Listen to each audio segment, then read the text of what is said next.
My bad. Well, we gotta let people get on.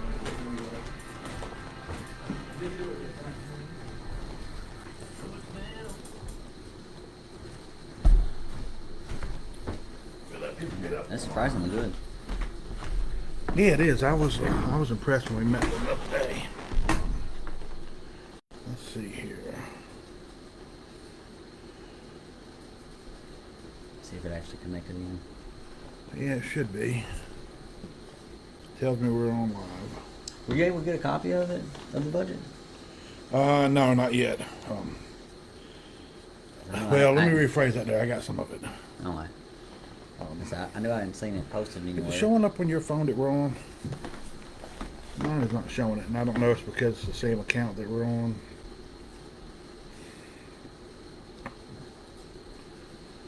Yeah, we're on. Okay. Alrighty. I guess we've had some time to get some people up and running up in this thing here. Well, back. I guess this is the weekly taxpayers update. Yeah, video update. So, first thing we're going to do is we're going to give a shout out.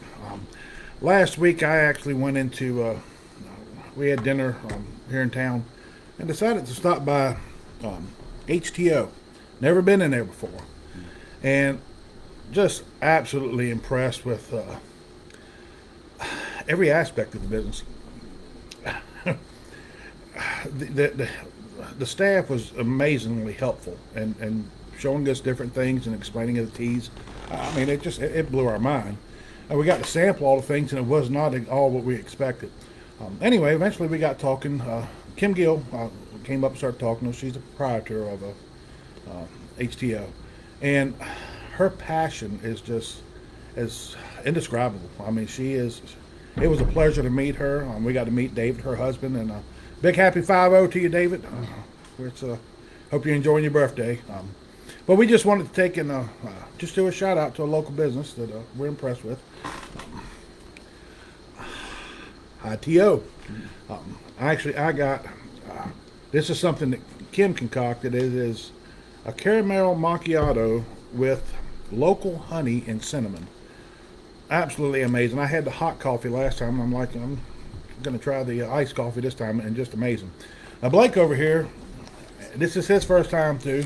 It's the first time trying it. Yep. So we got Blake some strawberry passion fruit.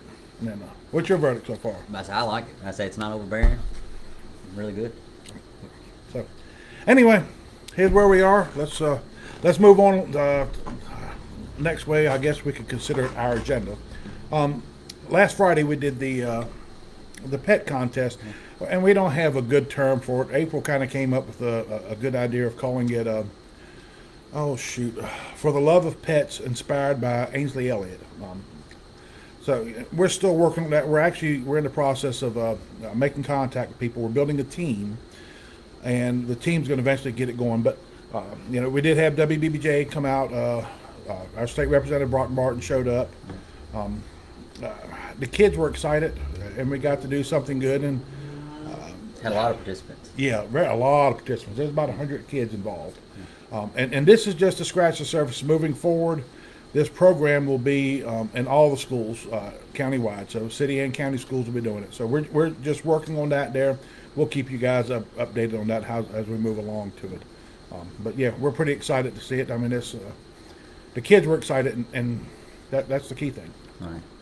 And it's a good way to just keep them involved with other things involved in the community. Keep people together, and also trying to teach them somewhat about pet care and things like that, and animals. That was kind of one of the things that was brought up earlier this year with the pet tax, or it may have been into last year. And how can we get people to understand about caring for animals and what it takes, and maybe get them involved at a younger age. And so this is kind of one of those thoughts of how we could do that. And that's it. And if maybe if we can change the culture, I know we look at things and how things are perceived. Unfortunately, state law classifies an animal as property, and yeah, it is what it is. But I think if we change the culture, if we can start. If we can get people to understand that, hey, you know what, this isn't what they're about. If they can truly appreciate the value of it. I mean, this is one of God's creatures. Right. I mean, you know, we love ours. We got 3 dogs and a cat, and absolutely adore them. And actually, we're babysitting right now for Tim. Marianne's back in the hospital, which we're not going to go into on this here, but that's pretty much it. We'll keep you guys abreast of what's going on with the pet, with the for love of pets, or how we move along and get this decided. But once we get a team together, they'll get all the finite details, and we'll make sure that we get it out to you to share it with you. All right, meeting recap. Well, everybody received the budget, I guess, as they sat down. As we sat down. Yeah. And for each department, we had taken a picture of the budget that was there, which was the general fund budget, prepared by the mayor. That was the alderman received it at the time, and after we took that picture, the department heads start walking around and putting down budgets. And we got a couple things in there we kind of got to look at before we jump into the budget side of things. And let's hit those right quick. The cash management policy. I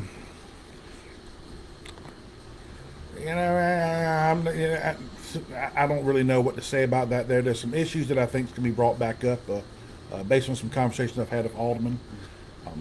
And I kind of think we need to see how that plays into part. And the same thing with the purchasing policy. I mean, we're looking at that as also something that there's some hits in there that we're looking at. But we need to look at the, what did Tim call it? With the purchasing policy, pretty much what the board did, and I can't believe this passed 6-1. Alderman Tim Rhodes brought it up that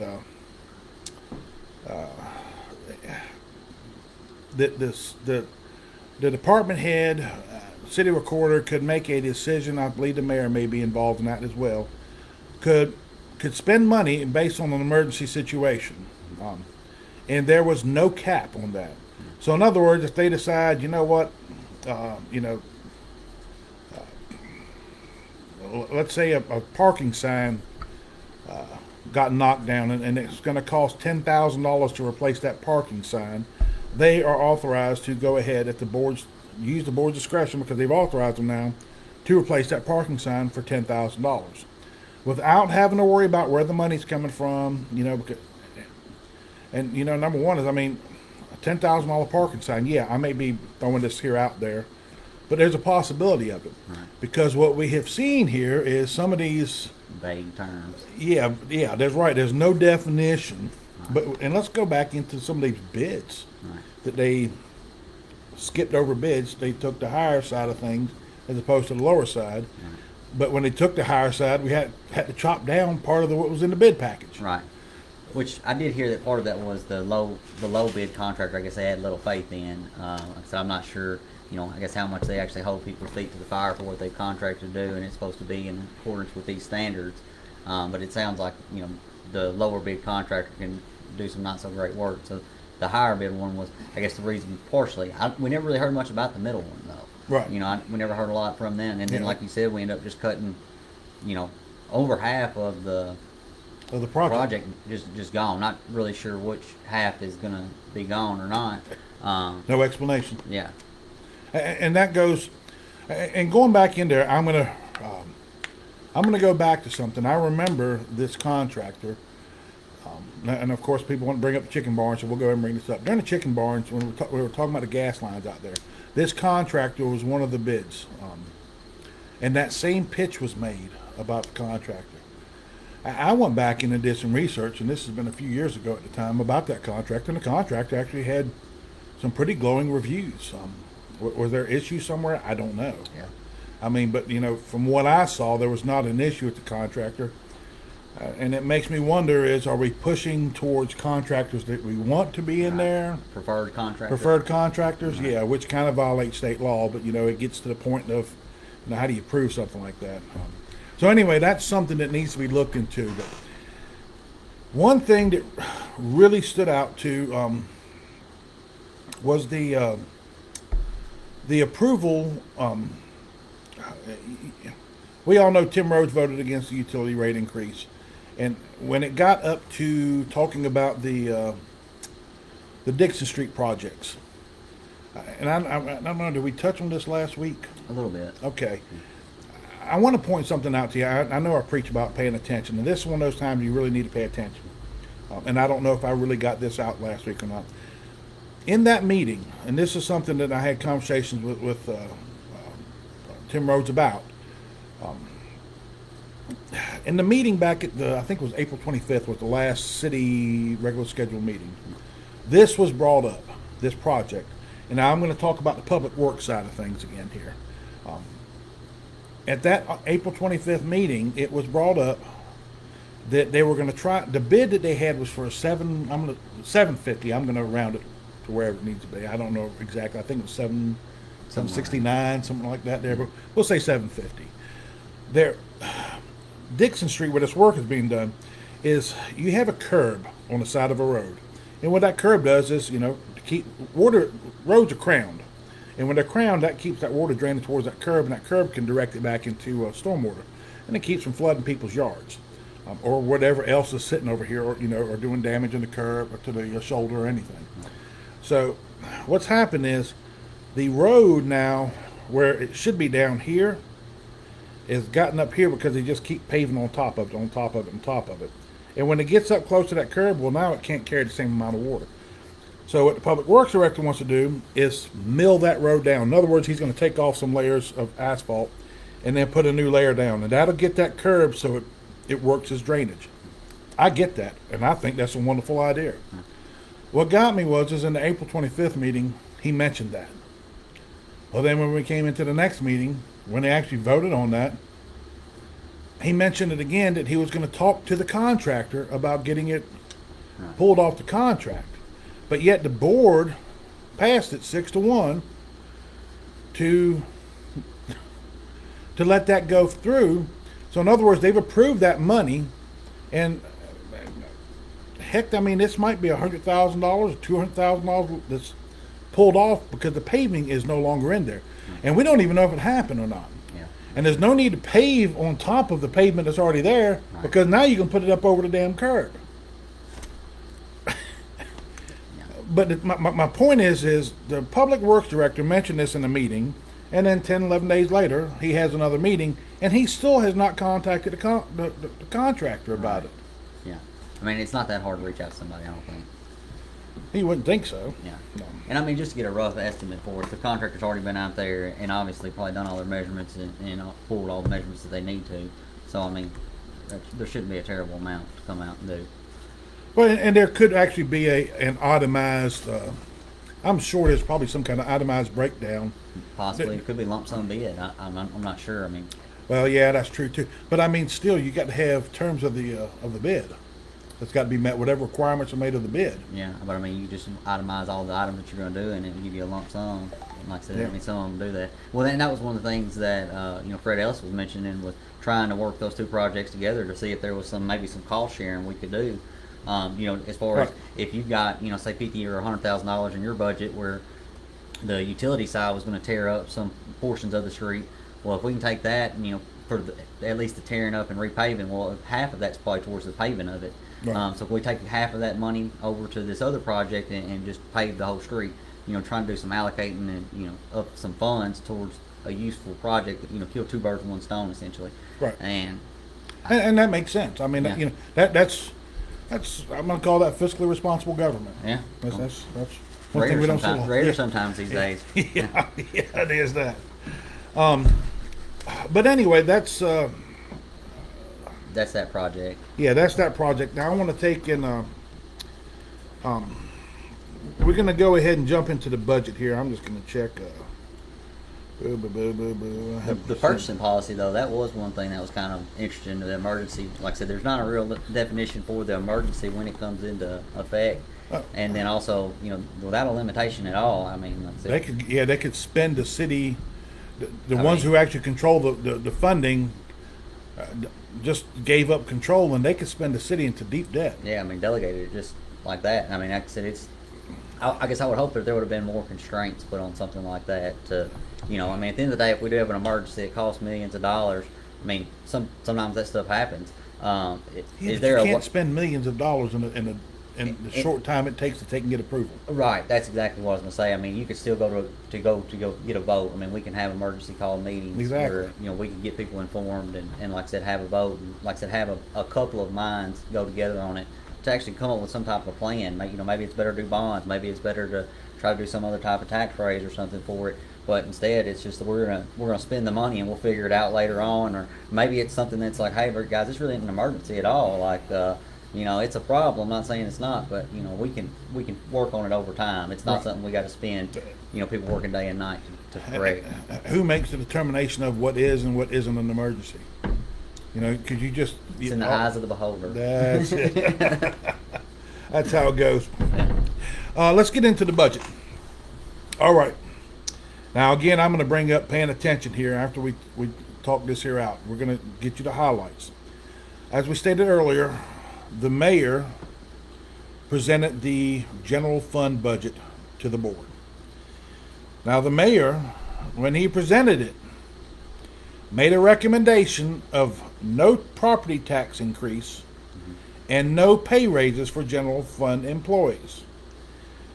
Now, I'm going to bring you back to last year. Last year, the mayor made a recommendation of 74 cents in a property tax increase. That's what was necessary. That was what was necessary to keep the city operating. Yeah.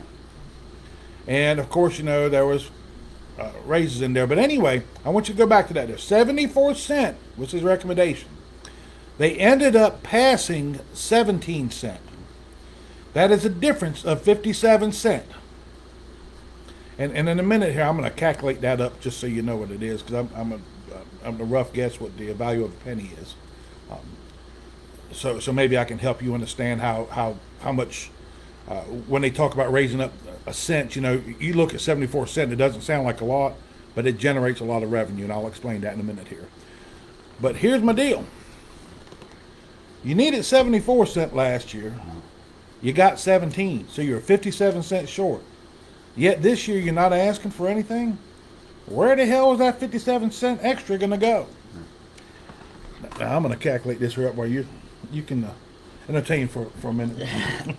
Yeah, I mean it's a drastic shift, I would say, and I don't know if there has been a lot to make up for some of that difference. One of the things that was also mentioned in a prior time was sales tax has not been rising like it has been for the past 2 or 3 years. It's started to decline now. We kind of went through that COVID money spending spree.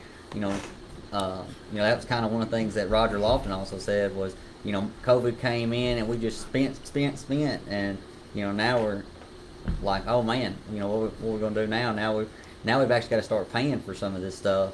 The bills have come due, and so that's part of the issues that we're having. It's been fiscal irresponsibility. Things have been pushed off for far too long, and then all of a sudden spend, and it's at a time when you probably couldn't have been higher from a lot of materials, or labor. So Exactly. Yeah. That's it. Now, and I just got to say this here. How Roger Lofton was talking about the ARPA money makes no sense to me, because Roger has been pushing for raises, and if you actually go back into, I believe it was 1.1 or 1.2 million dollars ahead of ARPA funds left over, that was supposed to go towards our infrastructure, which is what these rates and stuff are being increased about, but didn't. Instead, that went to pay raises. Well, not all of it, but the majority of it went to pay raises. Now let's get in here and think about that for just one damn second. Those pay raises is not a one-time money. Right. You got to pay that year after year after year after year. Yeah. So that plays a part in it. That's where you take into account any of the other things that come along with it, like insurance, pension, and everything else, which is largely based on that salary. And that goes back into what the Tennessee Department of Utility Regulations, where we heard about them talking about us being negative revenue. Right. Part of that is what you just said.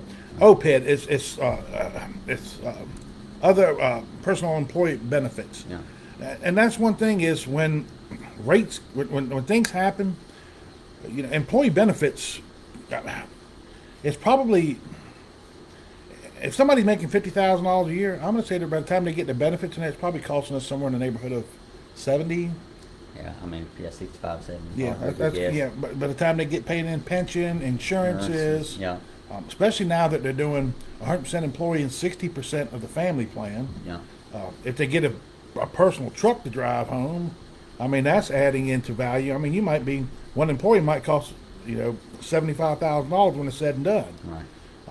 That's quite a bit of money. Yeah, adds up fast. Yes, it does.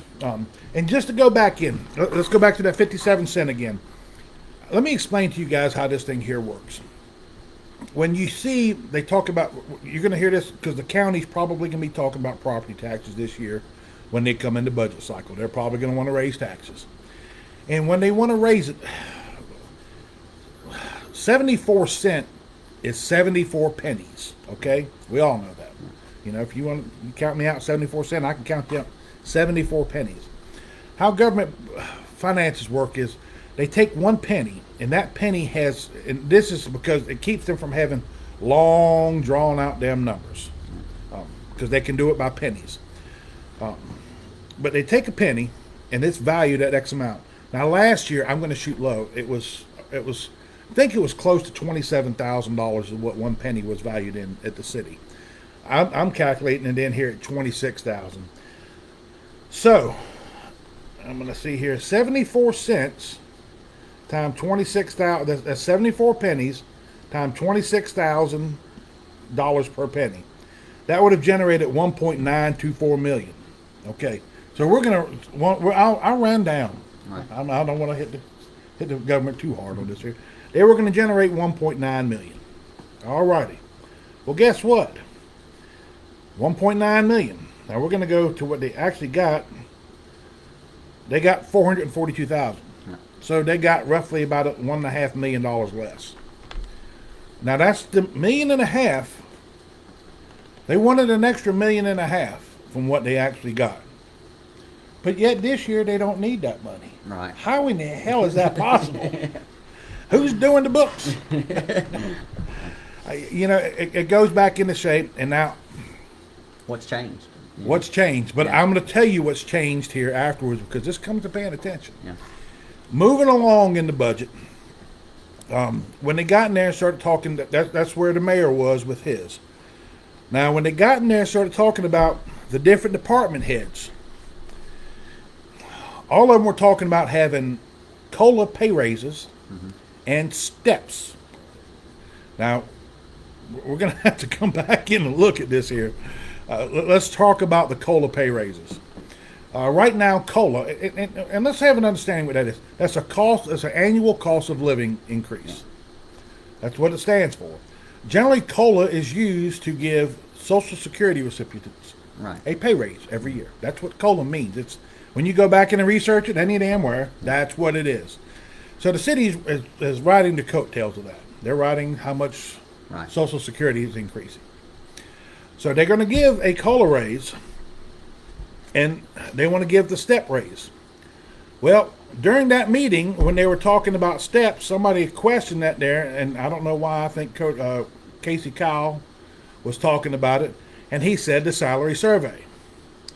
Casey, I got some bad news for you, brother. If you didn't pay attention, you might want to go back and check the videos. Right. This has been asked, and it has been confirmed numerous times. The city board, by a motion made, an amended motion made Yeah. by Alderman Gordon Wildridge, and I believe quickly seconded by Alderman Tim Rhodes. Was Tim there for that vote? Yeah, I believe he was. I think so. Yeah. Yeah. Yeah, Gabe wasn't there. Gabe wasn't. Yeah, Gabe right, wasn't yeah. there. But anyway, when that vote, what happened there, let me explain something to you. Roger Lofton made a motion he wanted to give a pay raise. Yeah. So And that was seconded. that was seconded. I believe Sandra Wood may have seconded that. And that got discussion going. Well, when discussion got in there,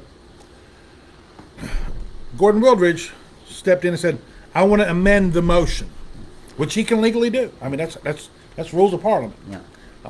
So he goes in there and he amends that motion to say, we do away with the salary survey and we stop talking about raises until the 1st of July, which is the new budget year. Yeah. Okay, he got a second. that went around. There was some discussion. People weren't quite understanding, I don't think, what was happening. Right, because it was a vote on the amendment to the motion, and Right. then a vote on the motion as amended. Right. That's Yeah. how they had to do it. Yeah. So in other words, it went 4-2.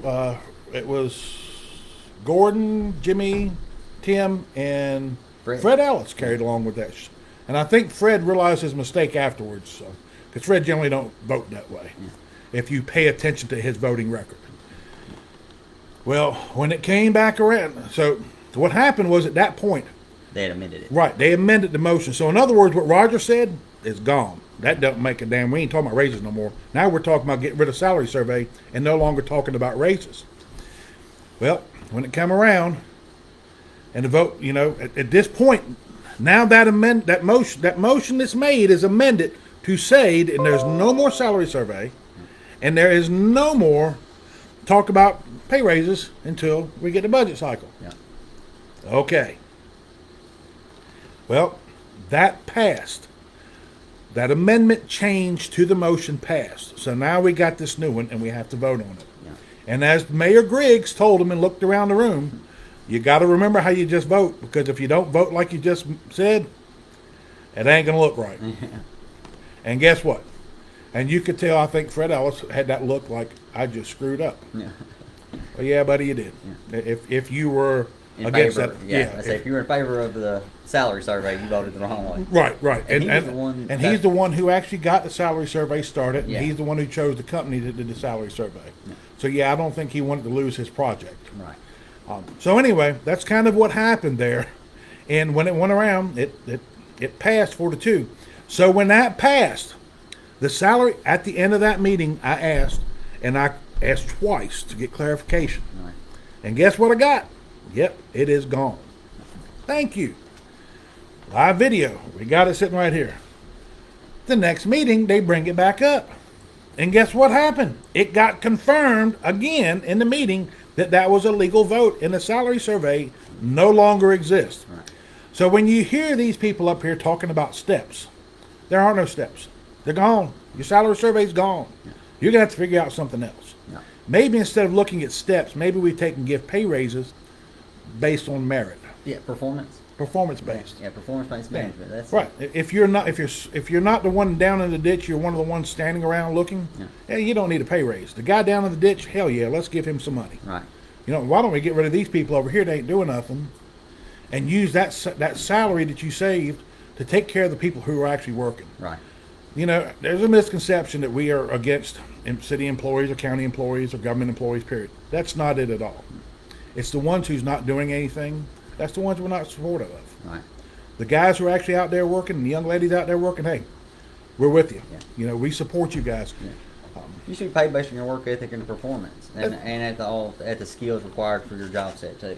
And I mean that's I guess part of the problem is we pass these raises across the board percentage wise, and there's a big difference in giving somebody a 3% raise making $15 an hour and giving somebody a 3% raise that's making $100,000 a year.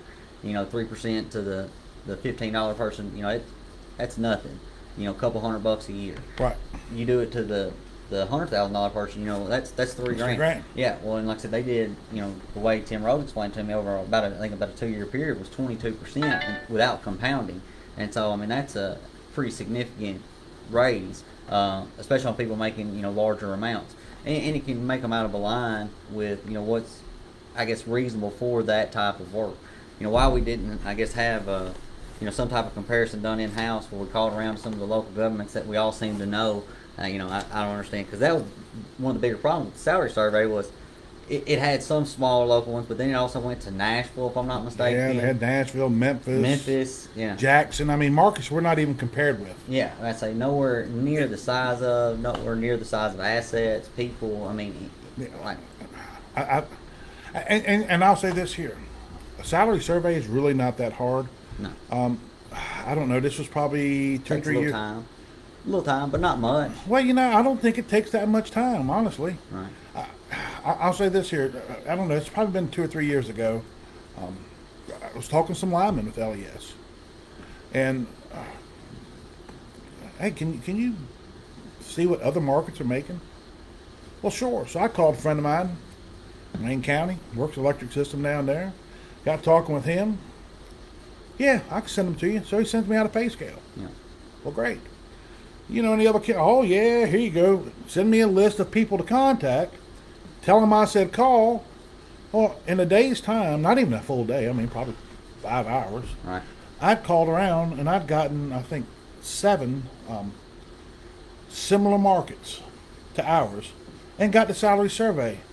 And yeah, you want to tell you what? Our linemen, severely underpaid at the time. Right. Now, you know, kudos to Jeff Graves when he was, God Almighty, boy, we lost an asset there because of politics. But on his way out, he made sure he got his linemen taken care of.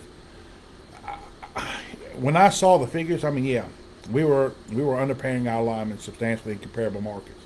And the problem here, and let me explain something to you. This is what really burns me up around here. Well, if we give to this department, we got to give to this department.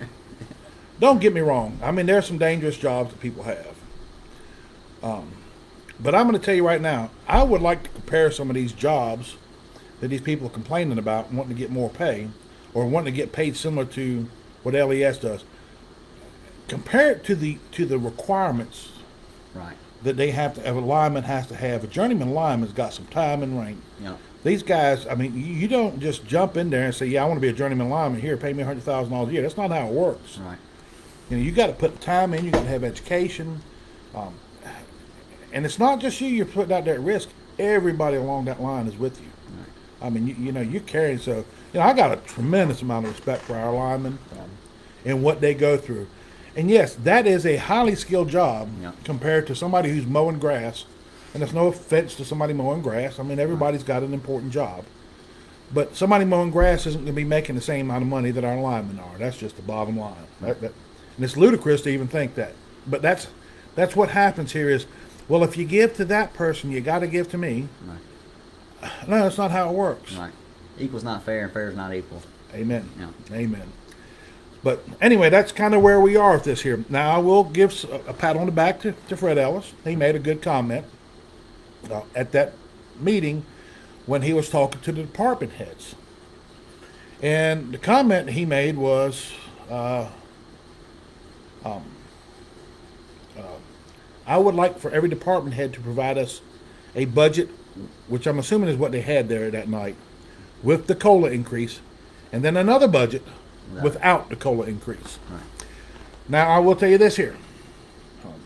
I was fortunate to get some emails today because, you know, you have aldermen who actually want to get information out to you. They care about you, and they're listening to you, and they're trying to vote in your best interest. But I got sent a couple emails today. One came out of LES, and one came out of Utilities Department. I'll address the LES one right quick. Now, LES also encompasses LexNet for the time being. That's one department, but it's 2 different departments, but it's under one umbrella. Yeah. And that's, you know, go back to the grant stuff. It's a lot involved with that there, but let's just say that's how it falls under. Now, there is a request. There's a 2.5% COLA increase in Crest requested there. The email that came out of Brad Jones's office, who is the general manager for LES, he's got a budget for LES with COLA and a budget for LES with no COLA. He's got a budget for LexNet with a COLA increase and a budget from LexNet without a COLA increase. He followed the rules. Right. He followed the request of an alderman. Yeah. Simple request, too. Simple request. You know, so good job, Brad. Yeah, that's a great thing. Now, I've also got a email, and I'm just going to tell you this here. I got this here from Tim Rhodes this afternoon. You know, I guess I don't think the politicians really care for the fact that Tim and I are friends, and Tim actually wants the citizens to be aware, and that says a lot because if anybody else is not trying to keep you informed, he is. And if that rattles the cage with these people in government, that's a damn problem because they should not be upset about anybody providing transparency. The one thing that I noticed in this message,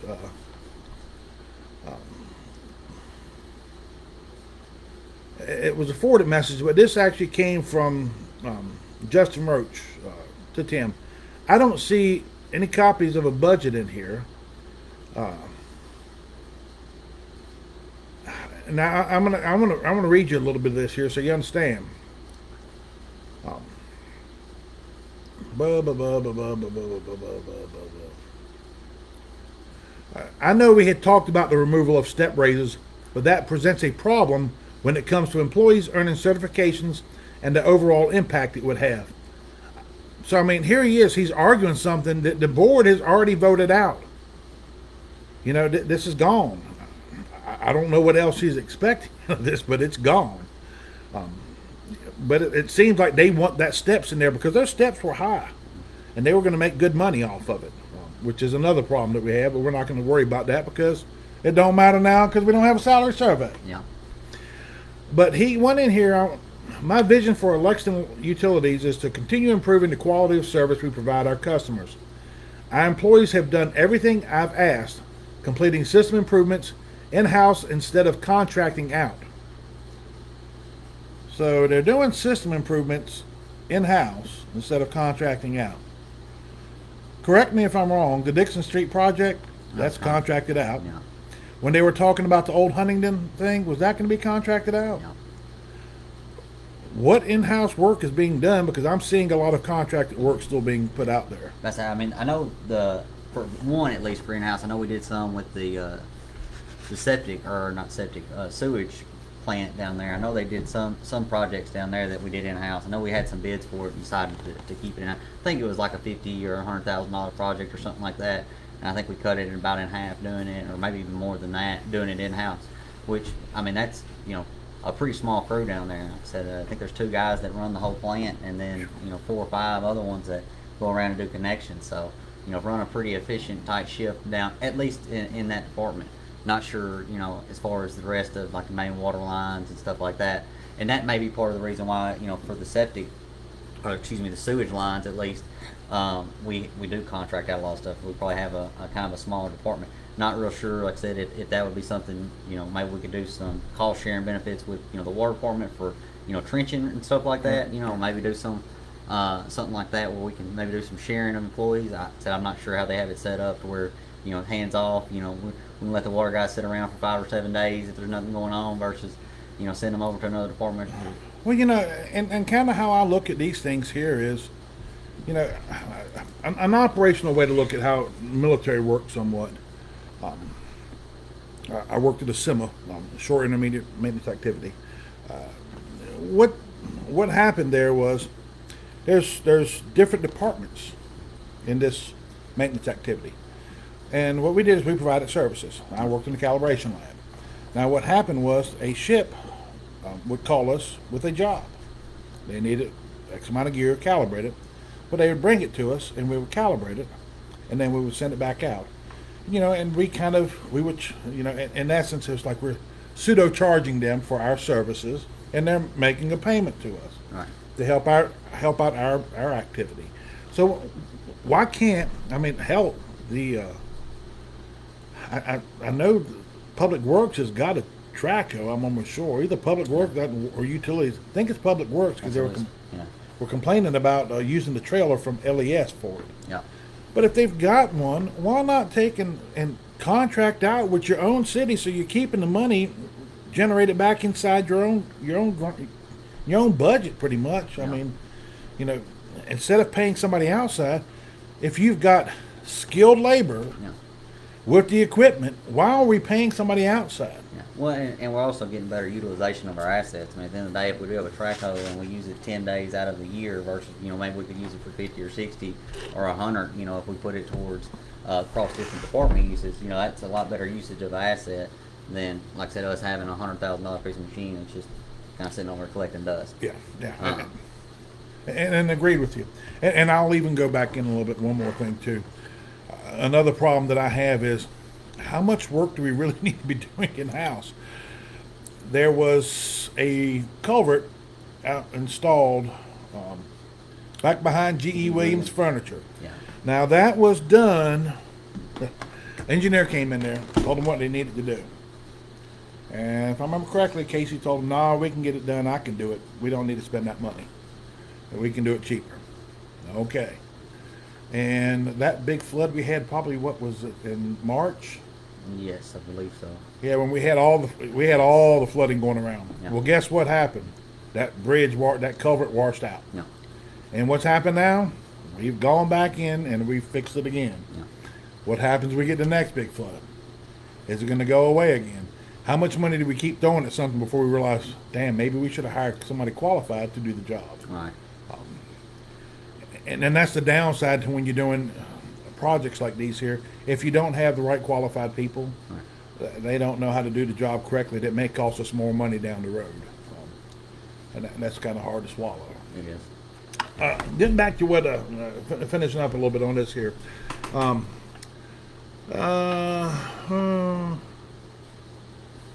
This year alone, we've saved the utilities $335,000 through meter changeout, wastewater plant improvements, and lift station rehabs. The proposed 2.5 COLA makes up just 0.66% of the gas fund and 0.64% of the water fund operating revenue. While rate increases support overall system environment improvements, raises are part of our broader budget and play an important role in retaining quality employees. Now I'm going to go again, and I'm going to say here, yeah, I know some of you guys get mad because we say what we say. Yeah, we do have good workers in the city. Not all of them are good workers. That's just the bottom line. And I bet if you trace back in, and you'll find some kind of good old boy connection, because that's how it works. Right. It's just, ain't no need to, split hairs on this thing here. It is what it is. Right. I mean, and that's where it's at. The problem is the way they give raises is they give them at everybody. Yeah.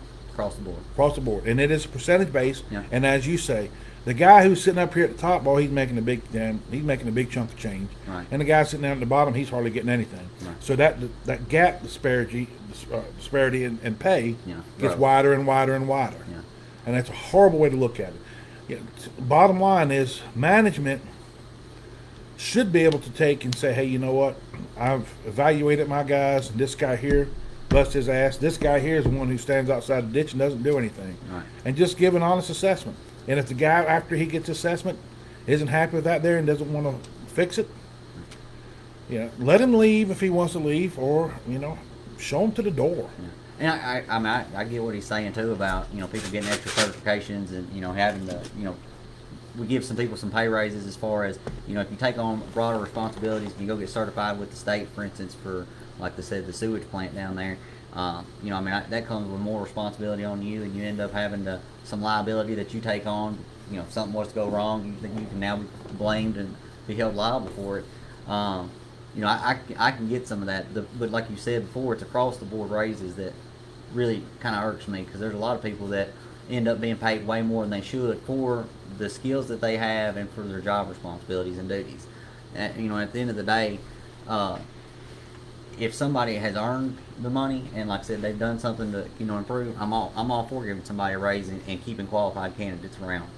I don't think we should lose people that way. At the same time, though, if you want to sit there and, like you said, twiddle your thumbs, drive around your truck, not do a whole lot, I have a problem with you continuing to get a $5,000, $10,000, dollar raise, and here's a truck, and everything else. And You're a little bit softer than me. I have a problem with them being on the payroll. Period. Right. Yeah.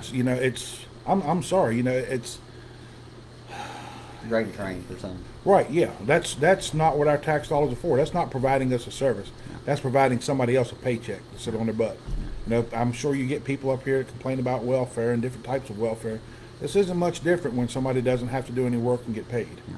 Yeah. And that's not to say anything negative towards anybody that's on welfare, because people need help. Yeah. But there's a difference, though. There's a difference when somebody needs help and then somebody who is able-bodied and can do the job is sitting around doing nothing. Yeah, I got an issue with that. Yeah. And like I said, I think it really boils down back to performance-based management.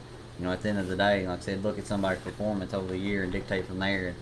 And, what would have been better, instead of, if you're going to give an across-the-board raise, do a flat amount. Because $1,500 or $2,000 raise to people that are on the lower end, that's good money to them. That's a hell of a lot more normally than the 3 or 5% that they're going to get.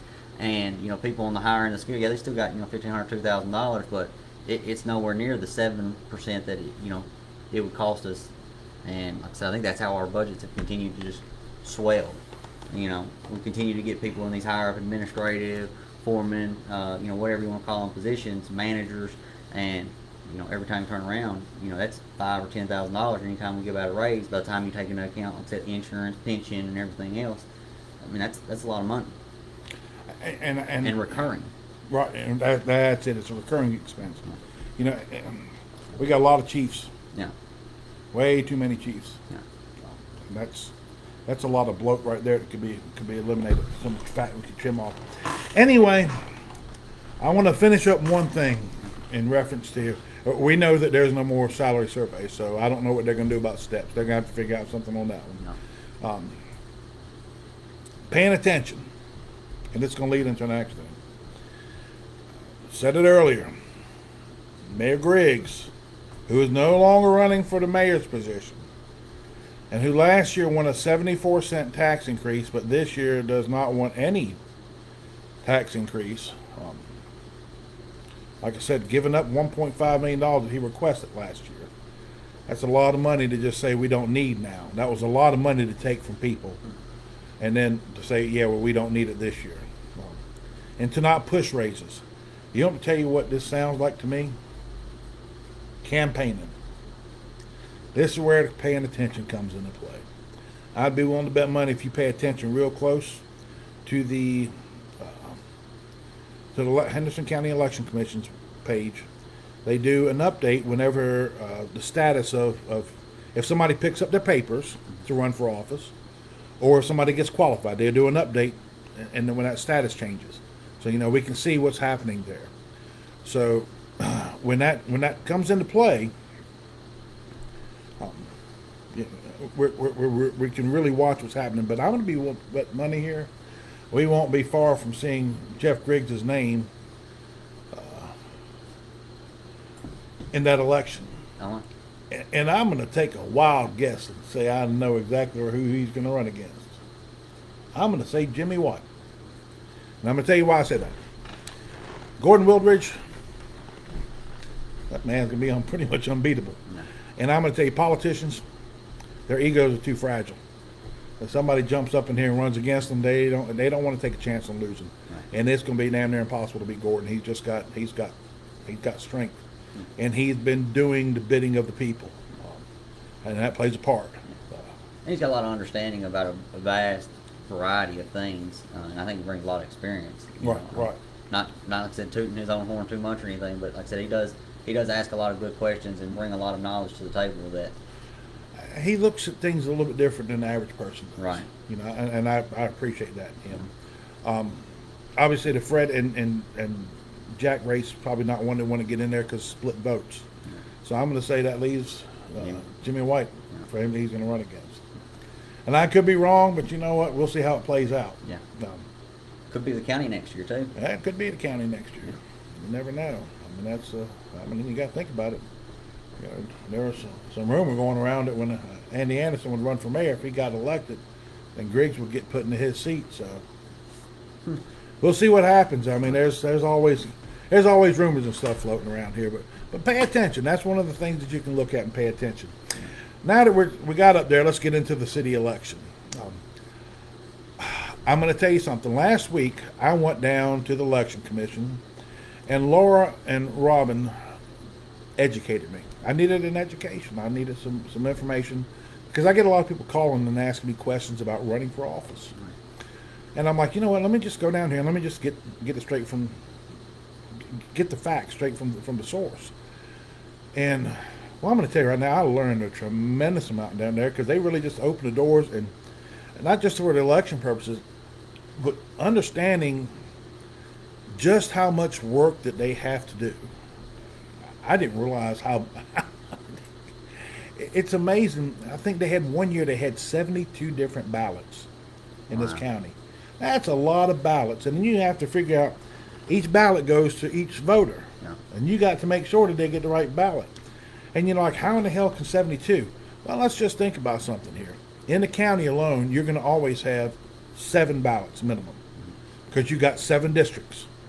So you're going to have your commissioners in your district, and and and the mayor. So I mean that's there, and then whatever other races are running there, sheriff, clerk, Register. I think's on that ballot Assessor. too. Yeah, property assessor.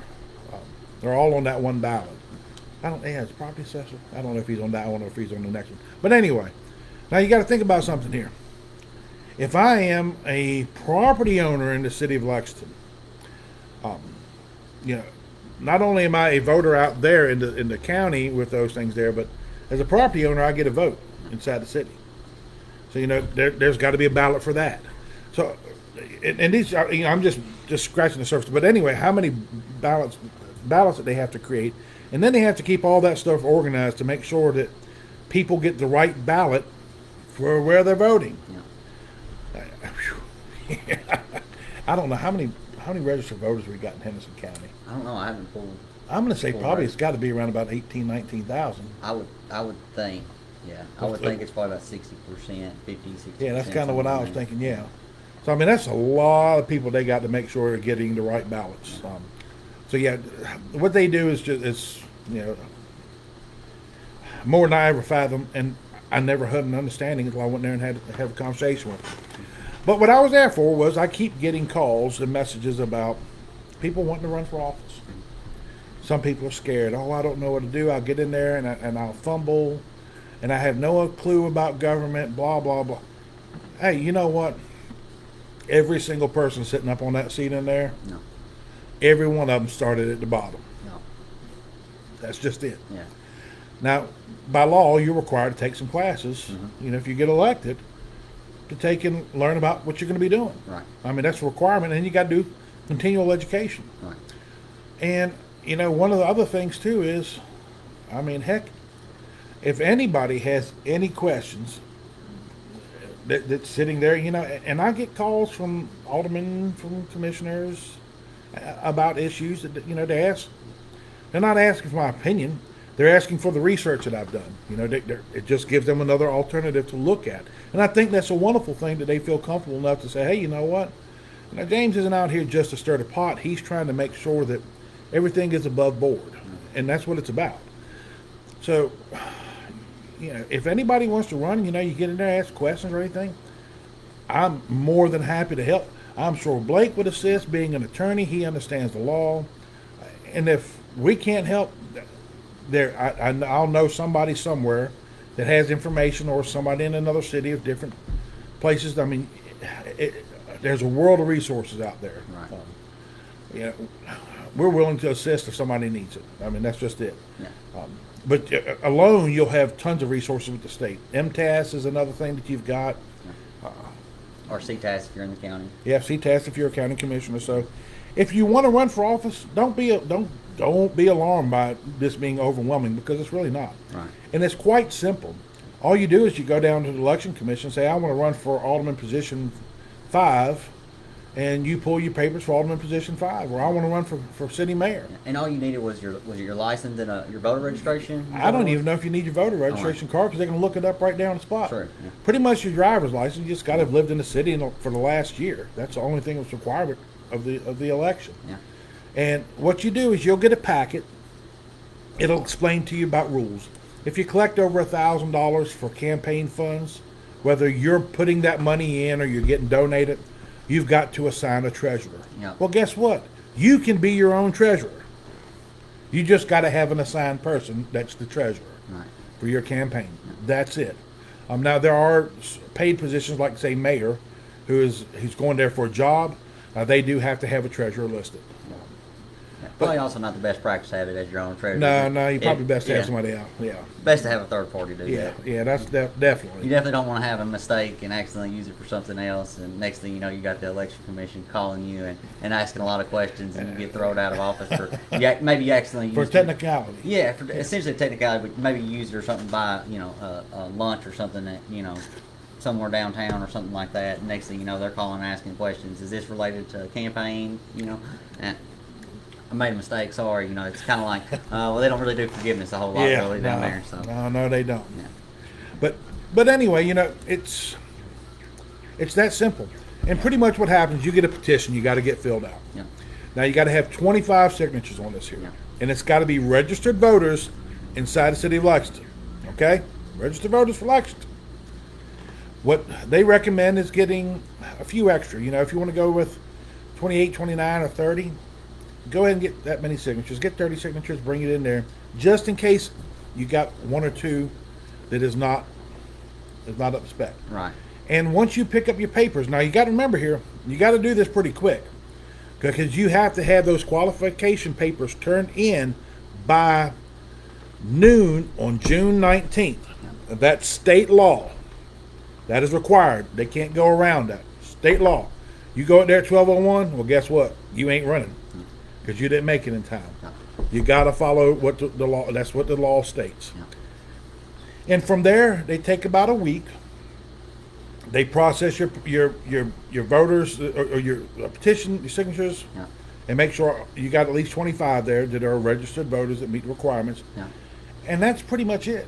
I mean, you're on the ballot. Yeah. And then you'll have that week, a week from the time you turn in that paper on the 19th, you get a week in case you decide, hey, you know what? I changed my mind. I don't want to run. I'm going to withdraw. Now, after that day, you're locked in, you're running. You're going to be on the ballot. Yeah.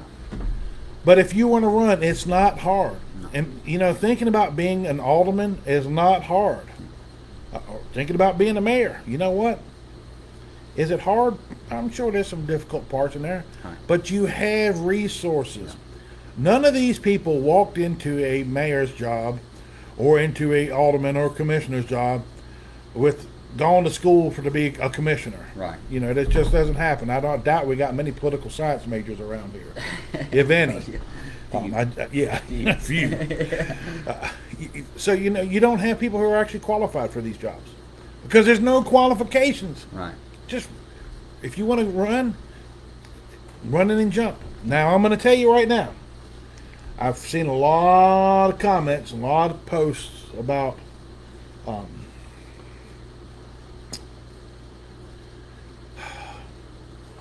vote them all out. I hear that one quite a bit. You know, and that tells me you're really not paying attention because you need to be paying attention. And tell you what, not everybody thinks like Blake and I do. Right. Some people, you know, there's a clear division in our government, and even locally in the city, there is a clear division. And if you kind of pay attention, you can tell based on voting practices. I hate using this thing here because I just hate grouping people into things. But there's Republicans and Democrats. Some people are going to support with the Republicans. Some people are going to support the Democrats. But there's a clear division. So when people say, let's vote them all out, you think, well, yeah, there's. You really need to pay attention to who's fighting for you and doing what you want on your side of things. Right. Now, there's people that stand opposed to what we believe in. Yeah. You know what? Hey, stick with what you want. I mean, we will never, ever on this page, ever tell anybody how to vote. That is your right. Yeah. You know, and we're not going to ever tell you that there.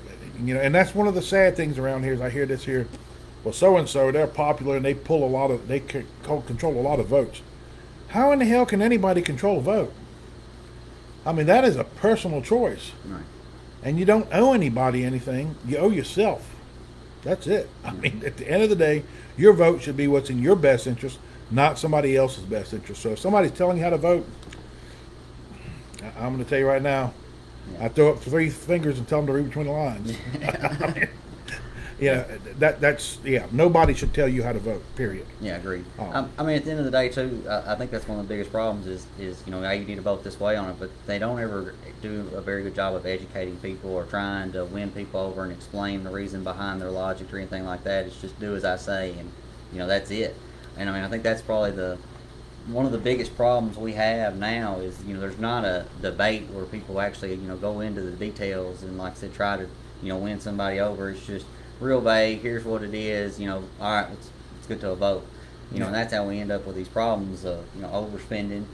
We end up with regulations that are overbroad that, you know, cause problems that, you know, end up down the road doing things we never intended them to. And it's like, well, you know, a lot of that probably could have been flushed out if we had a debate We had actual comments back and forth between not only the commissioners or aldermen, but also the constituents. Like I Right, said, right. everybody wants to think that, you know, essentially they know everything, that's a commissioner or alderman, but you can't. You just No, there's no, nobody can. no.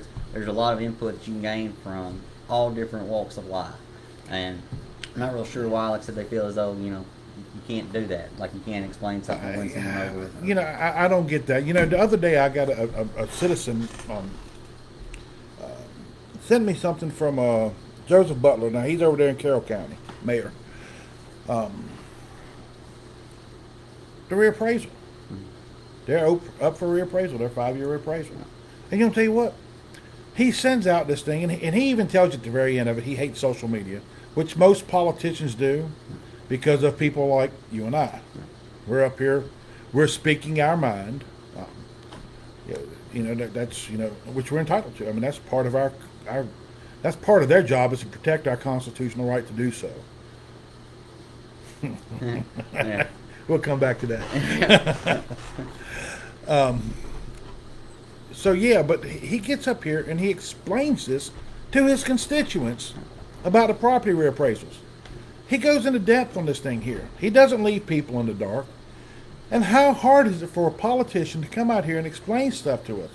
Why in the heck are they trying so hard to hide it? Because when you try to hide it, then that means you got something to hide, and that means you're untrustworthy. Yeah. You should never have anything to hide from the citizens, especially a video that may implicate politicians for doing wrong things. Yeah. You want to go there tonight? So, we can. So, I was the one that was thrown out of the courthouse after the last county commission meeting.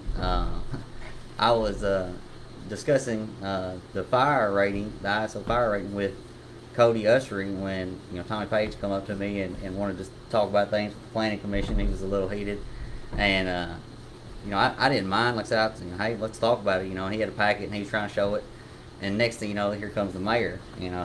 He's blowed up mad, and like I said, he comes up to me, 5 inches from my face, and like I said, telling me I'm nothing but a tax attorney and this and that, and I'm like, man, I was like, I've done a bunch of things, and I'm just saying that there's a way to address the problems. This Whiskey Ridge, we heard about time and time again.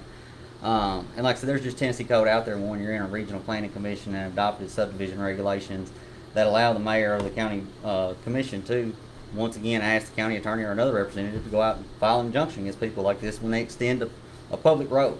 And like I said, it causes problems. And I've told them that, and there's also case law on it. And once again, I guess they think that my opinion's different than theirs, and like I said, wanted to try to run me out. Well, like I said, as soon as he comes up and starts yelling at me, the chief deputy, Larry Stegall, comes up and tells me it's time for me to leave. And I try to ask him, like, what did I do wrong? I wasn't the aggressor here. I didn't stomp across the room and get 5 inches from somebody's face, kind of yelling. And so, anyways, he couldn't articulate that. He just told me to shut up, and I, once again, kind of flabbergasted. Guy over here standing with his, hand on his gun, like I said, telling me to shut up and time for me to leave. And I'm like, wow, that's a little much. And the next thing you know, I'm like, well, can I walk down the stairs over there? He said, no. He said, you're gonna get in that elevator like I told you, and I'm gonna take your deputy. But before he got there, he told me, he said, you just really don't know when to stop talking, do you, boy? And I'm like, once again, just kind of taken back. Like, I'm not sure if he's taking de-escalation training or not. But like I said, I'm like sitting here trying to escalate things and make things worse. And like I said, I wasn't even upset really. I'm sitting here talking to these people, just trying to have a conversation. We can have a debate about all kind of things. I'd love to talk to you.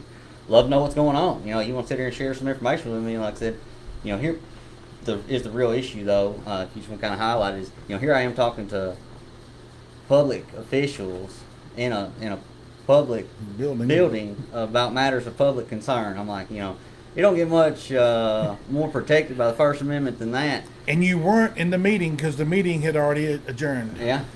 So it wasn't limited. It wasn't a limited public forum. It was just a public forum. And like I said, that was, not to mention the other violations in the meeting. And so like I said, we'll see if we can get some more information coming out about that. And may have to require some court orders in there. Yeah, but like I said, it's unfortunate that we just don't have people that are, one, educated about, like I said, what your rights are, and how to go about that, and two, that like I said, we're willing to try to silence people because their viewpoint may be different.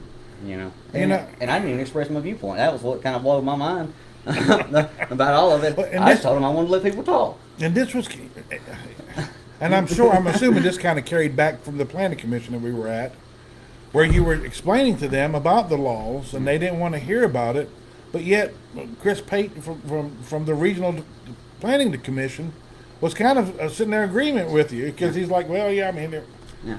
and let me tell you, and let me recap that there real fast. After the county meeting ended, we were out there and we were in the courtroom. We were talking with the fire chief about the ISO ratings, and we had brought that up in one of our last, I think our last live video, Yeah. or the one before, where we talked about it. And the ISO ratings just don't matter that much at this point, because it doesn't benefit as much. And Junior Howard, the deputy, flashed the lights in the courtroom for us to move out of the courtroom into the hallway outside of the courtroom. Yeah. Mind you, the meeting's over. Yeah. And And there's probably 20 plus people still yeah, standing everybody's around. standing around talking Yeah. and stuff. Well, and we ended up leaving, and time we drove and got in our car and drove down to Arby's when the drive-through is when you called me. I placed an order when you called. Then I saw your text. I was waiting till I got home. I was like, nah, curiosity got me. But that's when, after the meeting is over, in our county courthouse, the chief deputy for the sheriff removed a citizen for engaging in conversation.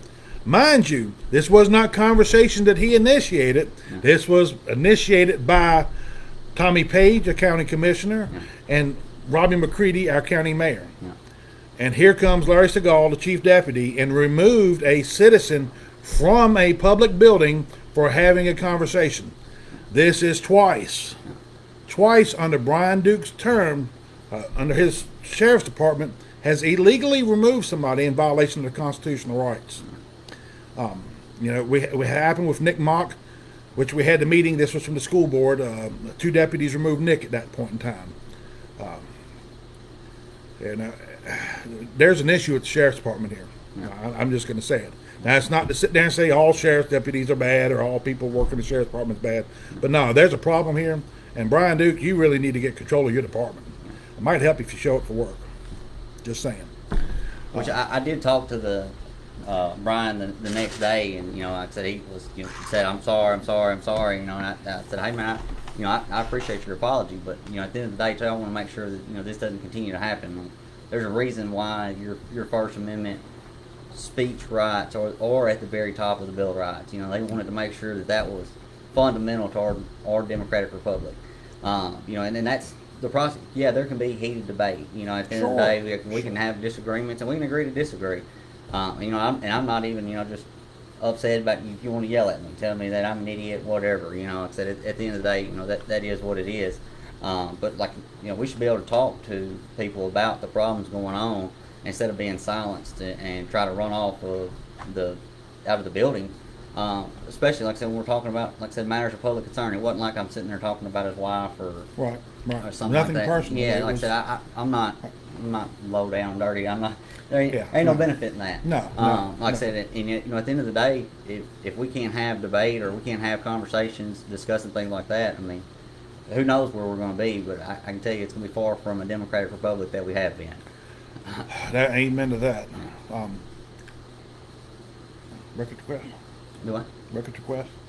Oh, yes. I mean, So I want to ask that there. Yeah, I mean, it's public record. Yeah, you made a public records request the day after this meeting. Yeah, so I did make public records request through the county clerk, trying to, like I said, just obtain the video, which it is goes to a storage system, and they say it's confidential, and that is by Tennessee law. It can be opened up by a subpoena through a court and stuff like that. I'm sure it's probably at this point gone. I would imagine it's been written over. It's probably been more than 2 weeks at this point.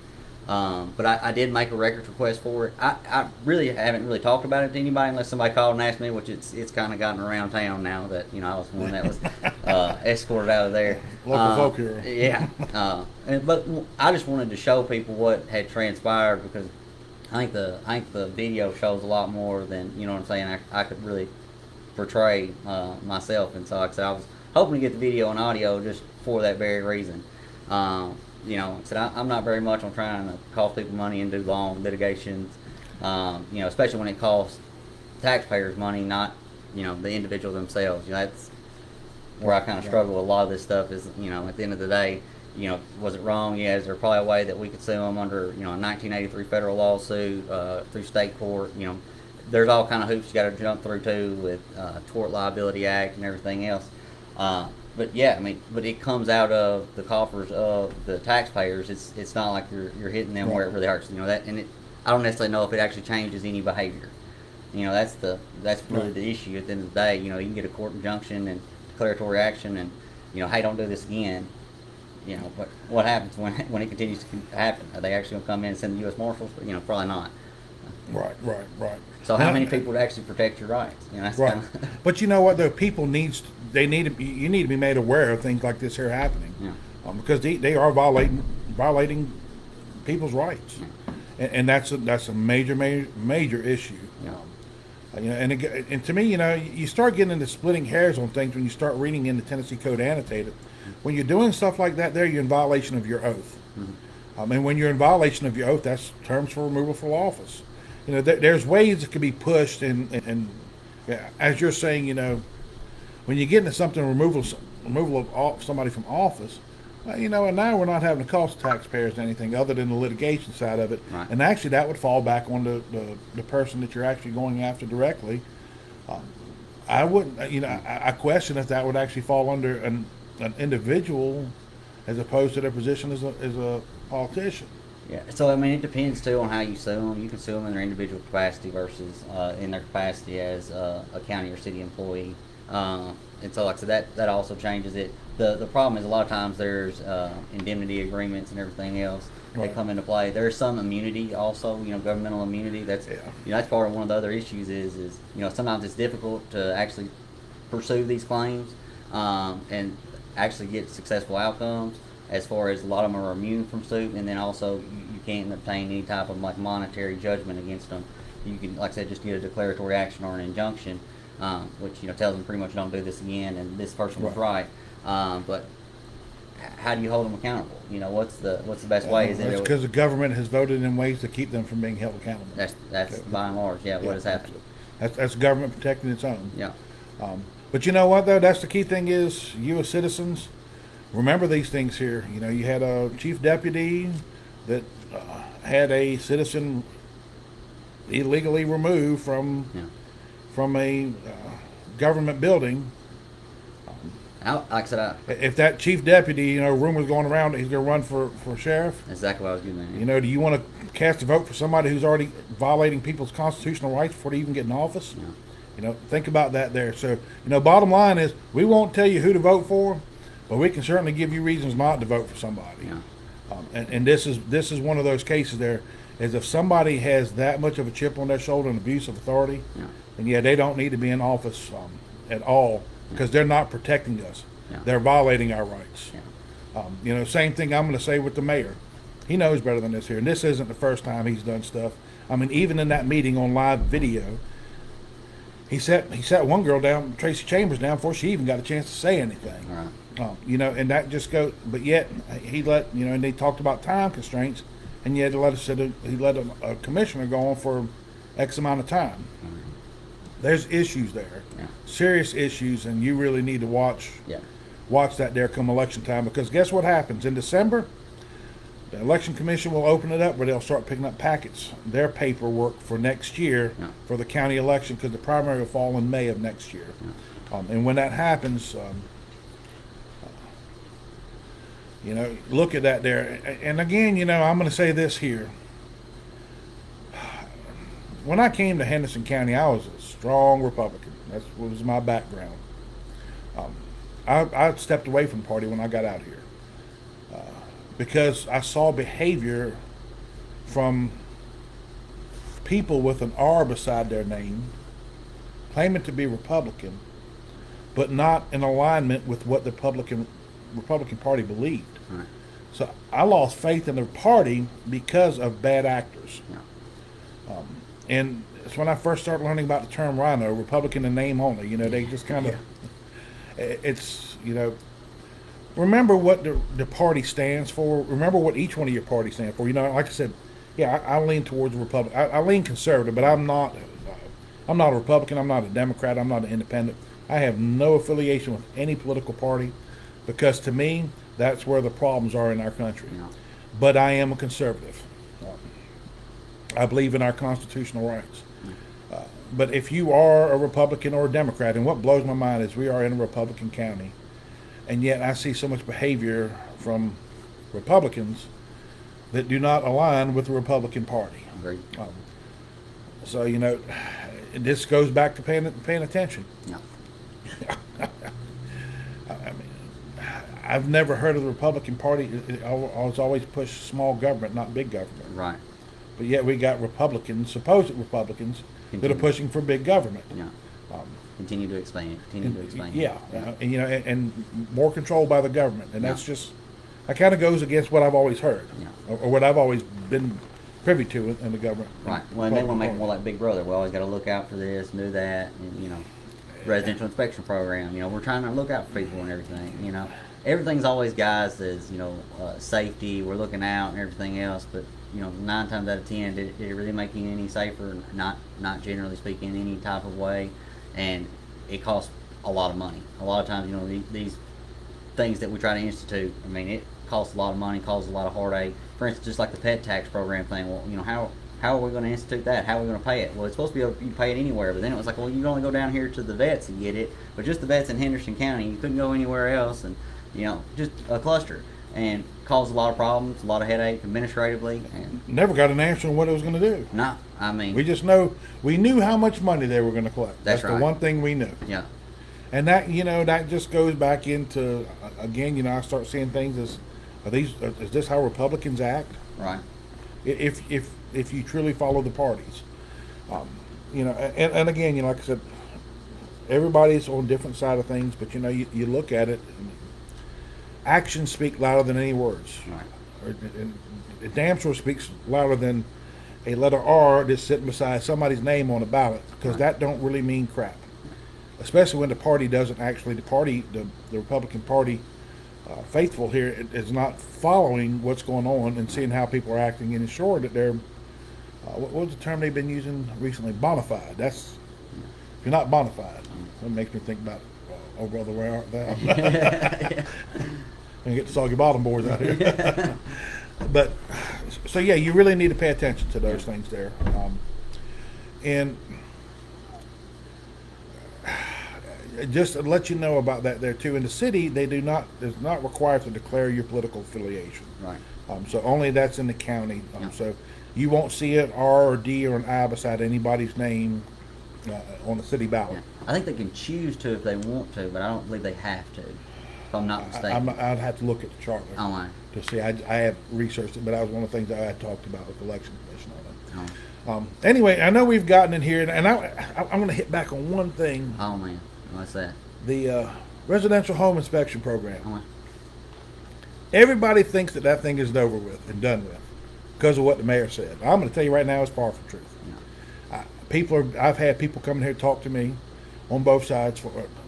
People who are supportive of the inspection program, and I've talked to other people who's been contacted by people who are supportive of it. So it's not dead. They're continuing to talk about this here. They're just not letting you know that they're talking about it. But I'm letting you know. They're still talking about it. And I'm going to say this here. As Blake said, that their laws are already on the books. I've got copies of them sitting over there. If anybody ever wants a copy, swing on by here at the shop. You know, they can get you a copy so you can see the laws. There are laws on the books that can be enforced. And this was an argument I got with the Planning Commission chair on the Facebook post the other day about the fact that they're not getting the laws enforced. So they're creating new laws to generate revenue from you. Now it doesn't go to the county, but it's going to the state. Yeah. But it's costing you more money Yeah. to create more laws that are already on the books. It makes no damn sense. I mean, it's ludicrous. But I'm going to go a step further than that there. The people out that's bordering up by Whiskey Ridge, and there's another one out there, I can't think of the name. something begins with T, I can't remember the name of it.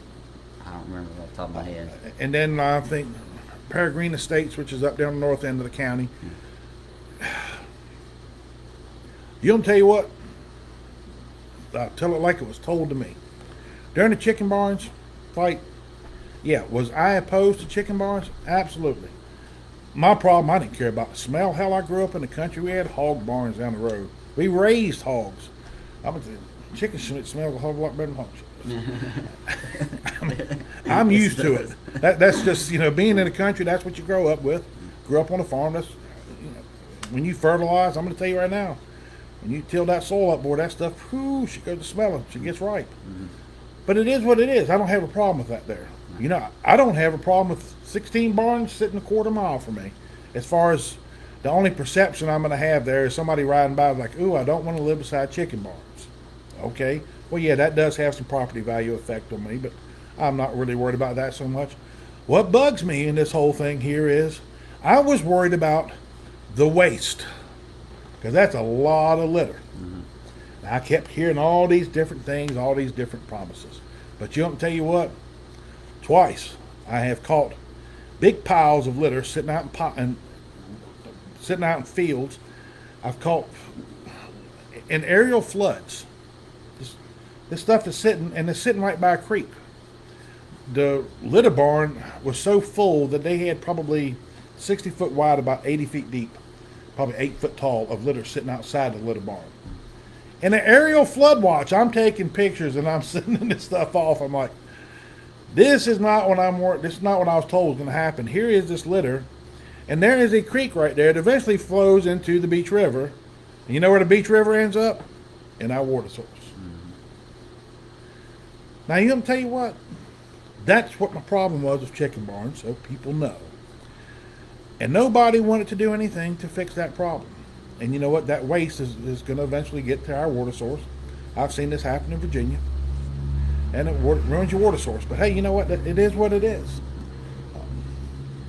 When it gets to that point there, you deal with the government on it and let them tax you to death on getting it fixed. But I want to tell you something. These people here who were trying to give us a hard time and trying to bring back up the sore subject of the chicken barn, and trying to say, well, we're hypocrites because we wanted regulations on that, but we don't want regulations on the home inspection program. I mean, there's some hypocrisy on both sides of that ball. Yeah.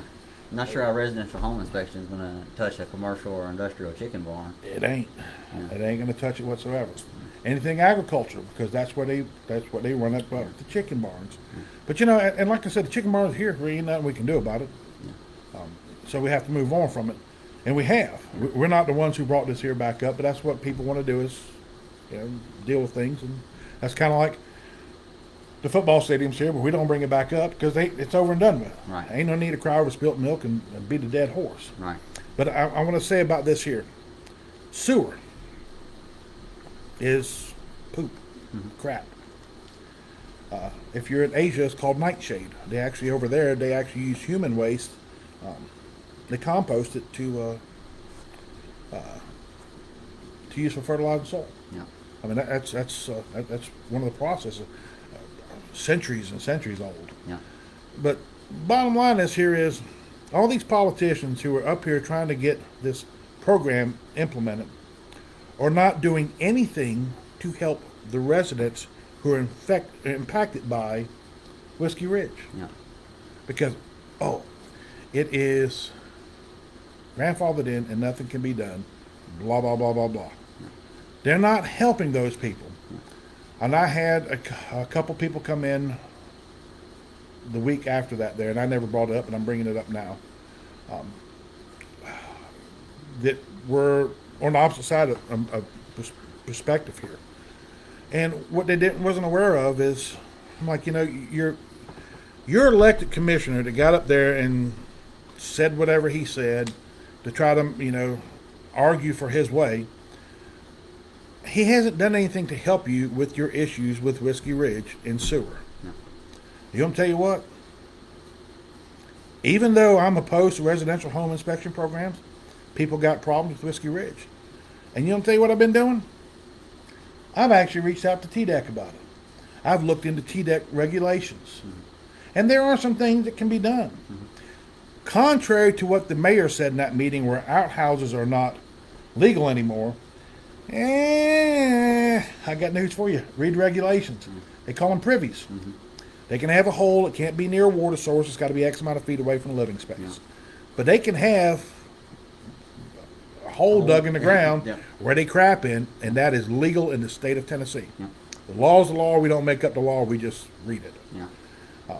So, but if they're not following by that there, and when you start getting into subdivisions, there are regulations about subdivisions and sewer systems, subsurface sewer systems. So there's laws on the books right now, and I'm actually, instead of sitting back and waiting for these people up here to try to get more money out of the taxpayer, even though it doesn't go to the county, why they push it so hard, it doesn't make any sense.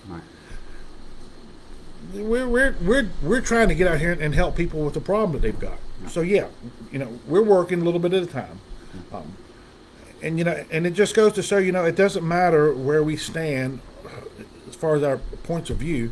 If people need help, and if we can help and we can look into something and make a change, hey, why not? And that's what's happening. And then one person, when I got in there and explained to them all the information that they weren't getting.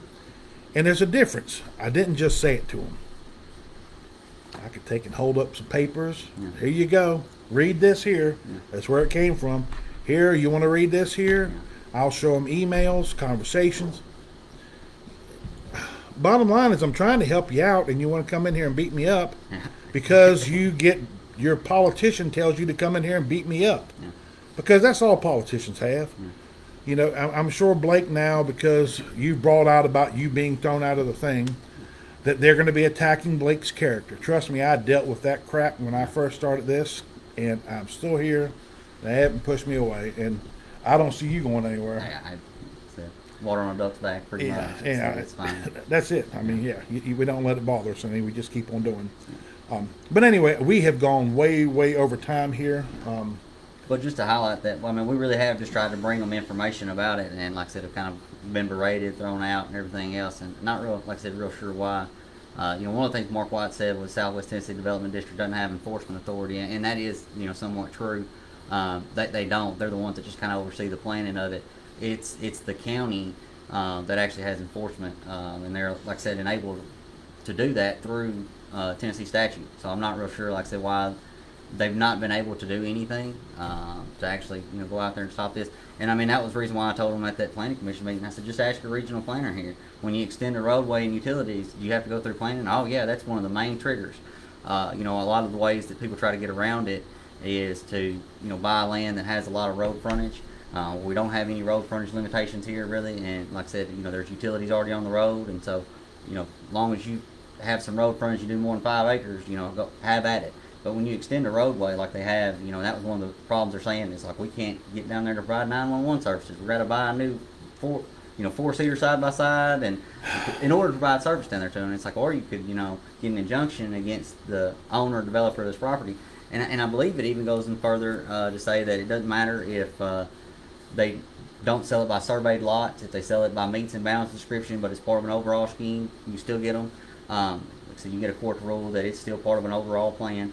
And you can also do where even if they haven't sold it, you can ask them to a court to order that it is essentially a sale, even if they're just essentially leasing it. Lease to own, rent to own. Yeah, I mean, you can, just like IRS regulations. You look at it and it's like, well, this is really a sale, and you just financed it. This isn't like they're leasing it, and at the end of the time, there's nothing there for them. They get kicked out, and somebody else comes in. They have essentially a right to own it a lot of times at the end of it. And if there's not a whole lot of value, a big balloon note left to where, you actually have to make a decision on it, if there's just $1 left to pay and it's yours, it's a sale. You've essentially had a sale. You haven't had a lease or rent. And like I said, a judge I think would be more than willing to grant that. Once again, the county mayor or the county commissioner can, institute once again, the county attorney or another representative to do that. Like I said, once again, not real sure why. Maybe don't know, but I've been sitting here. Hand me down there, that packet down there. And I'll get you some court cases too. Like I said, I meant to bring those today. But. All right. I'm going to go ahead and quote these laws here off for you where you can look into these things here about and regarding to subdivisions, because we're getting some comments from Mark White up here. And so I'm going to go ahead and share this here. the laws that you look at would be Tennessee Code Annotated 13, TAC 3, TAC 401. And this here is regional planning regulations, and they've got subdivisions in there. We can also look at 13, TAC 3, TAC 403. This goes back into the roads that Blake was just discussing. Now we come on back here. Let me see here.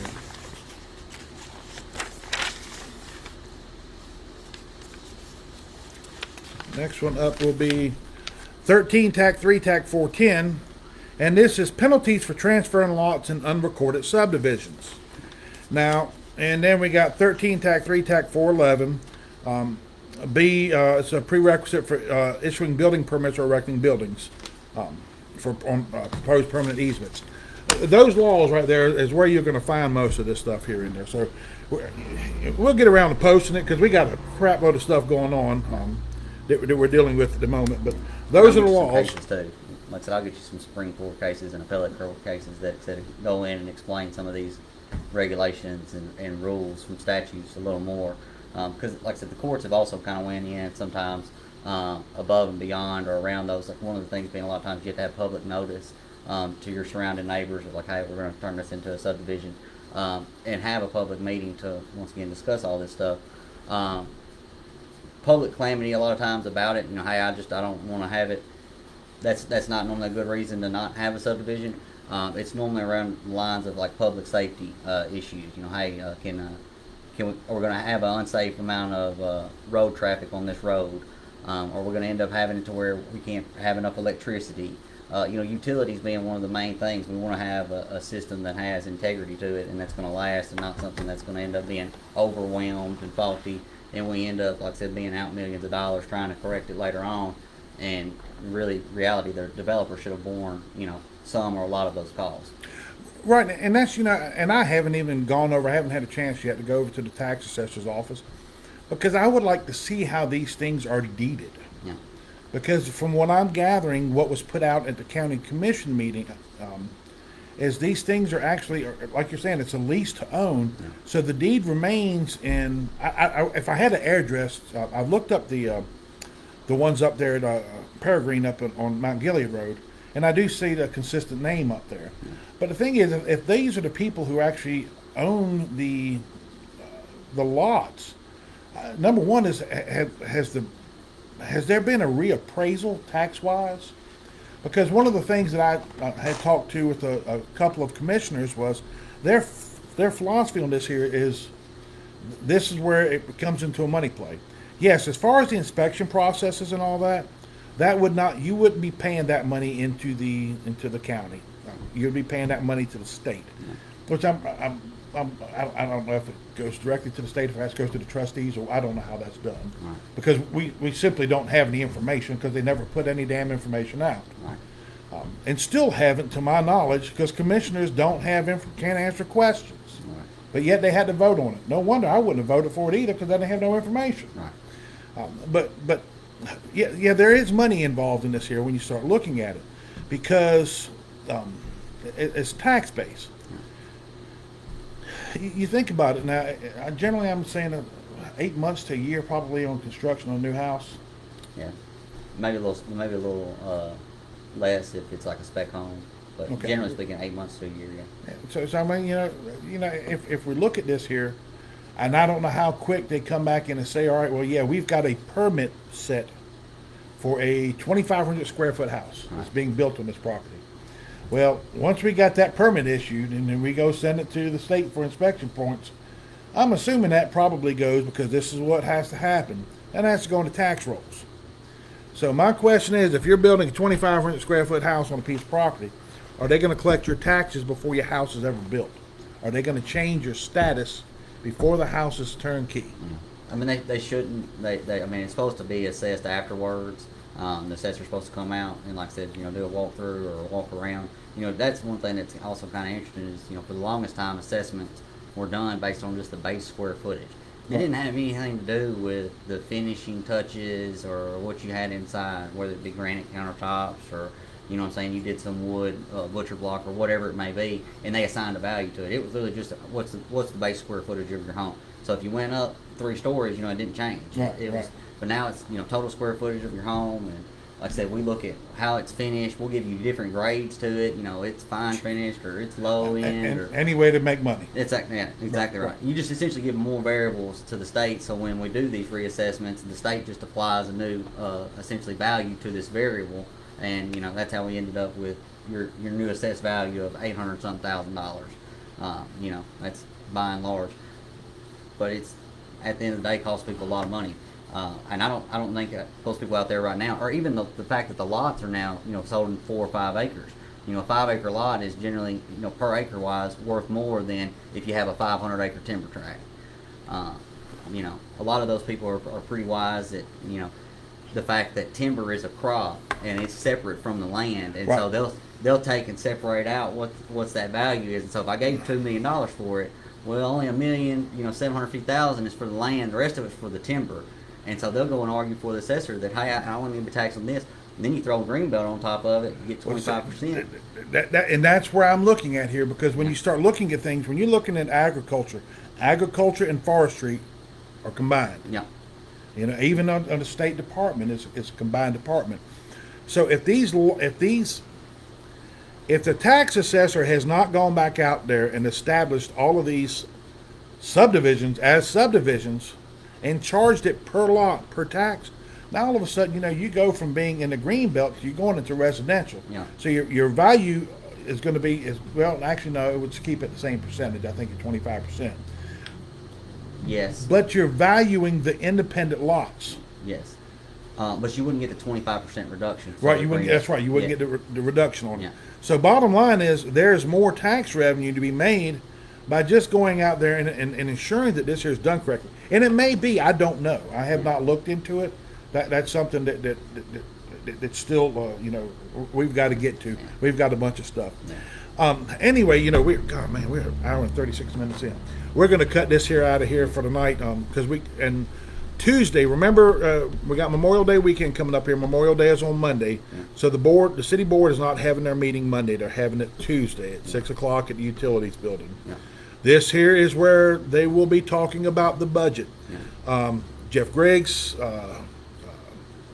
said in the meeting that there will be 2 meetings on this budget. So I'm assuming the first reading will be Tuesday, and that they will vote Tuesday. Yeah. Now, Because I don't do anything else. yeah. That's it. Yeah, and I haven't seen an agenda yet, so we're not really sure what's going on. And again, I mean, you know, here we are. Budgets are just coming out. The changes in the department head budgets. A lot of information in a short amount of time. Yeah. And boy, I'm going to tell you right now, Tim Rhodes brought up something that just makes sense. And Fred Ellis got in on this here as well. The budget that they print, man, I guess they use like probably a 6 or 7 font. That thing is Tiny. I can't read it with glasses on. And I'm kind of older, but Yeah, it's kind of crazy that Fred even had to ask for it to be delivered in digital copy. You know, I guess I would have assumed that, you know, they'd have provided a PDF digital copy, you know, to begin with, or some way. or something in Excel, any kind of spreadsheet, or nothing that they can reformat back into an Excel Yeah, spreadsheet. like, so, I mean, even if it was PDF or Word, I mean, we take copy and paste it in there, like I said, I mean, but something, you Yeah, know, like I and- said, yeah. I'm not trying to, like I said, have to go through and scan it and everything else. Like, Yeah, because and I don't understand why that budget is that small.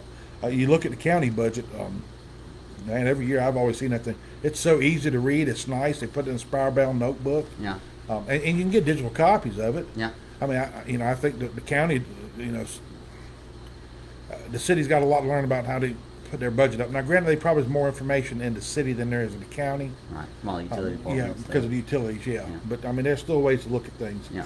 And I want to say this here. You know, I'm not going to call somebody out here, but I'm just going to say this here. Mark White, you know, I noticed you've been commenting on the video. And that's the reason I brought out those Tennessee laws. And I will get a copy of the 2014 publication from TDEC. I've actually been in contact with TDEC in regards to this here, and I am working on it. But what I would like to do is, regarding this residential home inspection program, here's a great form where we get, you know, we've got, I don't know, 5,600 members, which, you know, the membership doesn't really matter as much to us as I pay attention to our traffic coming across. We average somewhere around about 100,000 people viewing our page per week. And that sounds like a lot, and it probably is a lot. But we've got people in other parts of the state that watch, Right. and other states that watch. People in other parts of the country. Through my travels in my younger days, I actually met a lot of people, and they become valuable resources. But what I'd like to do is extend an invitation to you to come up here next week and let me know when you're available. We can work our schedule around, and we'll invite you to the live meeting. Yeah. In the city, we got an election coming up. If there's anybody who's running for election wants to come up here and talk with the citizens, you know what? I got a high top at the house. We got a new mic that's 360 degrees. We'll do whatever we need to take and make sure we make it comfortable for you guys. Now, I will say this here. Don't come up in here expect softball questions, because they ain't happening. If you want to jump into the fray, then this what's going to happen here is we're going to ask the questions that the citizens want to know the answers to. Right. But if you want to have a discussion, you want to come up here and say your point of view, you're more than welcome to it. We're not going to yell and scream at you. We don't do that. We're not going to threaten you with any kind of physical harm. We don't do that crap either. We don't do bullying stuff here. We're here to engage in conversation. We're here to bring information to people. Yeah. So if you want to be involved in it, hey, jump on in there. We're glad to have you. By all means. Anything else in closing? I think we covered a lot. Yeah, we probably covered too much. Yeah, probably too much. We got to shorten these things up some. Anyway, that's it. We're signing off. We'll see you guys next week.